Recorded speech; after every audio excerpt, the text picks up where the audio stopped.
First ಸಾಗು ಮಾಡೋಕ್ಕೆ ಎಣ್ಣೆನ ಹಾಕ್ಕೊಳ್ಳೋಣ.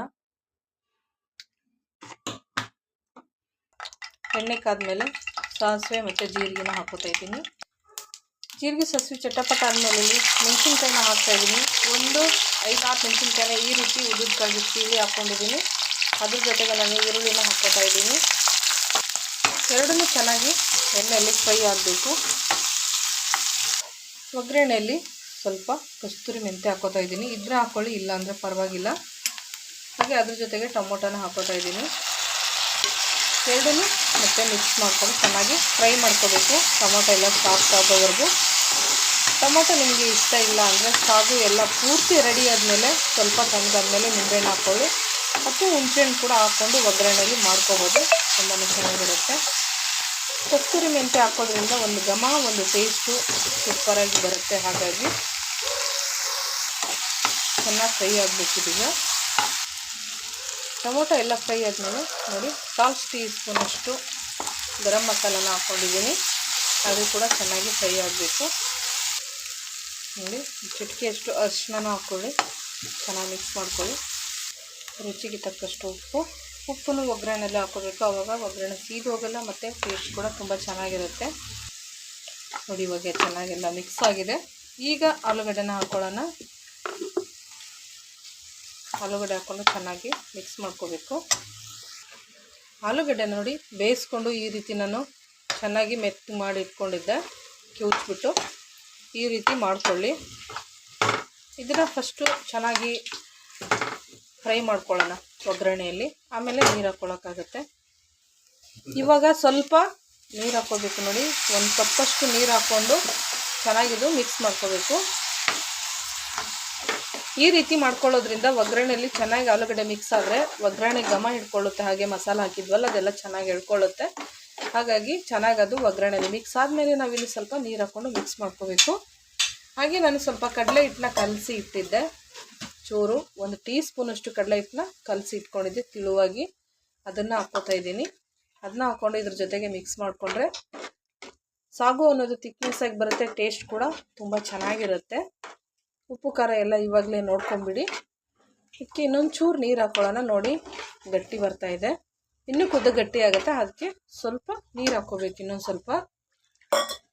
ಸಾಗು ಈ ರೀತಿ ಮಾಡೋದ್ರಿಂದ ತುಂಬಾ ಚೆನ್ನಾಗಿರುತ್ತೆ, ತುಂಬಾ ಟೇಸ್ಟ್ ಆಗುತ್ತೆ. ಇದು ಎಲ್ಲನೂ ಚೆನ್ನಾಗಿ ಮಿಕ್ಸ್ ಮಾಡ್ಕೊಳ್ಳಿ. ನೋಡಿ ಅದರಲ್ಲಿ ಮಾಡ್ಕೊಂಡಿರುವಂಥ ಪಲ್ಯ ಕೂಡ ನಾನು ಸ್ವಲ್ಪ ಎತ್ತಿಟ್ಕೊಂಡಿದ್ದೀನಿ. ಈ ರೀತಿ ನೀವು ಕೂಡ ಮಾಡ್ಕೋಬೋದು. ಇದು ಚಪಾತಿಗೆ, ದೋಸೆಗೆ ಎಲ್ಲ ಆಗುತ್ತೆ. ಇದಾದರೆ ಅನ್ನಕ್ಕೆ, ಪೂರಿಗೆ ತಿನ್ಬೋದು. ಪಲ್ಯ ಸಾಗು ಜಾಸ್ತಿ ಅನ್ನೋಂಗೆ ಇದ್ದರೆ ಈ ರೀತಿ ತೆಗೆದು ಎತ್ತಿಟ್ಕೊಂಬಿಡಿ. ಇವಾಗ ನೋಡಿ 2 ನಿಮಿಷ ಕುದಿಸಿದ್ದೀನಿ. ಚೆನ್ನಾಗಿ ಗಟ್ಟಿಯಾಗಿ ಬಂದಿದೆ, ಸೂಪರಾಗಿದೆ. ಈ ರೀತಿ ಸಾಗು ಮಾಡ್ಕೊಳ್ಳೋದ್ರಿಂದ ತುಂಬಾ ಚೆನ್ನಾಗಿರುತ್ತೆ. ಪೂರಿ ಜೊತೆಗೆ ಅಥವಾ ರೈಸ್ ಜೊತೆ ಕೂಡ ತಿನ್ಬೋದು. ಚಪಾತಿ, ದೋಸೆಗೆಲ್ಲ ಆಗುತ್ತೆ. ಒಳ್ಳೆ ಘಮ ಇದೆ ನೋಡಿ. ಕಸ್ತೂರಿ ಮೆಂತ್ಯ ಹಾಕಿದ್ದಕ್ಕೆ ತುಂಬ ಒಳ್ಳೆ ಘಮ ಬರ್ತಾ ಇದೆ. ಪಲ್ಯ ರೆಡಿ ಆಯಿತು ಸಾಗು. ಇವಾಗ ಹಾಗೆ ನಾವು ಪೂರಿನ ರೆಡಿ ಮಾಡ್ಕೊಂಬಿಡೋಣ. ನೋಡಿ ಬರೀ ಮೈದಾ ಹಿಟ್ಟು ಕಲಸಿ ಇಟ್ಕೊಂಡಿದ್ದೀನಿ. ಇದಕ್ಕೆ ಎಣ್ಣೆ ಕಾಸು ಹಾಕೋದಾಗಲಿ ಅಥವಾ ಸೋಡಾ ಪುಡಿ ಆಗಲಿ ಮತ್ತು ರವೆ ಆಗಲಿ ಅದು ಏನು ಹಾಕ್ಕೊಂಡಿಲ್ಲ. ಬರೀ ಮೈದಾ ಹಿಟ್ಟು ಕಲಸಿ ಇಟ್ಕೊಂಡಿದ್ದೀನಿ. ಉಪ್ಪು, ಸ್ವಲ್ಪ ಸಕ್ಕರೆ ಹಾಕಿದ್ದೀನಿ, ಕಲಸಿಟ್ಟಿದ್ದೀನಿ. ಇವಾಗ ಪೂರಿ ಯಾವ ರೀತಿ ಬರುತ್ತೆ ಅಂತ ನಾನು ನಿಮಗೆ ತೋರಿಸ್ತೀನಿ. ನೋಡಿ ಈ ರೀತಿ ಹಿಟ್ಟನ್ನ ಕಲಿಸ್ಕೊಂಡಿದ್ದೀನಲ್ಲ, ಇದರಲ್ಲಿ ನಾನು 2 ಉಂಡೆನ ಮಾಡ್ಕೊತಾ ಇದ್ದೀನಿ. ಒಂದೇ ಸತಿ ಪೂರಿ ಬೇಗ ಆಗಬೇಕು ನಮಗೆ. ಮಕ್ಕಳಿಗೆ ಲಂಚ್ ಬಾಕ್ಸಿಗೆ ಕಟ್ಟಕ್ಕೆ ಲೇಟ್ ಆಗ್ತಾಯಿದೆ ಅಥವಾ ಬೆಳಗಿನ ನಾಷ್ಟಕ್ಕೆ ಲೇಟ್ ಆಗ್ತಾಯಿದೆ ಅಂದರೆ ಬೇಗನೆ ಮಾಡ್ಕೊಳ್ಳೋಕ್ಕೆ ತುಂಬ ಈಸಿ ಮಾತಾಡಿದ್ದು. ಈ ಥರ ಎಣ್ಣೆ ಹಚ್ಕೊಂಡ್ಬಿಟ್ಟು ಚೆನ್ನಾಗಿ ದೊಡ್ಡದಾಗಿ ಒಂದು ಚಪಾತಿ ಥರ ತಿಳ್ಕೊಂಬಿಡಿ. ನೋಡಿ ಇಷ್ಟು ದೊಡ್ಡದಾಗಿ ಮಾಡ್ಕೊಂಡಿದ್ದೀನಿ ನಾನು.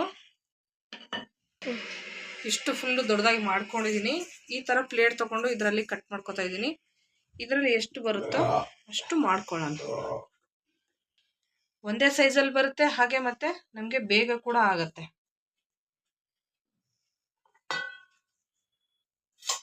ನೋಡಿ 4 ಪೂರಿ ಒಂದೇ ಸತಿ ಆಯಿತು. ಬೇಗ ಬೇಗ ನಾವು ಇವಾಗ ಎಣ್ಣೆಯಲ್ಲಿ ಬಿಟ್ಕೋಬೋದು. ಎಣ್ಣೆ ಚೆನ್ನಾಗಿ ಕಾದಿದೆ ನೋಡಿ, ಚೆನ್ನಾಗಿ ಉಬ್ಬಿ ಬರ್ತಾ ಇದೆ. ಏನು ಹಾಕಿಲ್ಲ ನಾನು ಇದಕ್ಕೆ, ರವೆನೋ ಎಣ್ಣೆ ಅದು ಇದು ಏನು ಹಾಕಿಲ್ಲ. ಮಾಮೂಲಿ ಮೈದಾ ಹಿಟ್ಟಲ್ಲೇ ಕಲಸಿ ಮಾಡ್ತಾ ಇರೋದು. ನೋಡಿ ಹೆಂಗೆ ಉಬ್ಬಿ ಬರ್ತಾ ಇದೆ. ಮೈದಾ ಹಿಟ್ಟಲ್ವಾ, ಅದು ಎಕ್ಸ್ಪ್ಯಾಂಡ್ ಆಗುತ್ತೆ. ನೋಡಿ ಹಿಂಗಾಗುತ್ತೆ, ಚೆನ್ನಾಗಿರುತ್ತೆ ತಿನ್ನೋಕ್ಕೆ, ಅಂದರೆ ಬೇಗ ಆಗೋಗುತ್ತೆ ಅಂತ. ನೋಡಿ ಪೂರಿ ಸಾಗು ಸಖತ್ತಾಗಿ ರೆಡಿಯಾಗಿದೆ. ತುಂಬಾ ಚೆನ್ನಾಗಿ ಬಂದಿದೆ, ತುಂಬಾ ಟೇಸ್ಟಿಯಾಗಿದೆ. ನೋಡಿದ್ರಲ್ಲ ಫ್ರೆಂಡ್ಸ್, ಎಷ್ಟು ಸುಲಭವಾಗಿ ಪೂರಿ ಸಾಗುನ ಮಾಡೋದಂತ. ಈ ರೆಸಿಪಿ ನಿಮಗೂ ಕೂಡ ಇಷ್ಟ ಆಗಿದೆ ಅನ್ಕೋತೀನಿ. ಇಷ್ಟ ಆದರೆ ಒಂದು ಲೈಕ್ ಮಾಡಿ, ಹಾಗೆ ಚಾನಲ್ನ ಸಬ್ಸ್ಕ್ರೈಬ್ ಮಾಡ್ಕೊಳ್ಳಿ. ಇದೇ ಥರ ಹೊಸ ಹೊಸ ರೆಸಿಪಿ ಹಾಕ್ತಾ ಇರ್ತೀನಿ, ನೋಟಿಫಿಕೇಶನ್ ಬರುತ್ತೆ.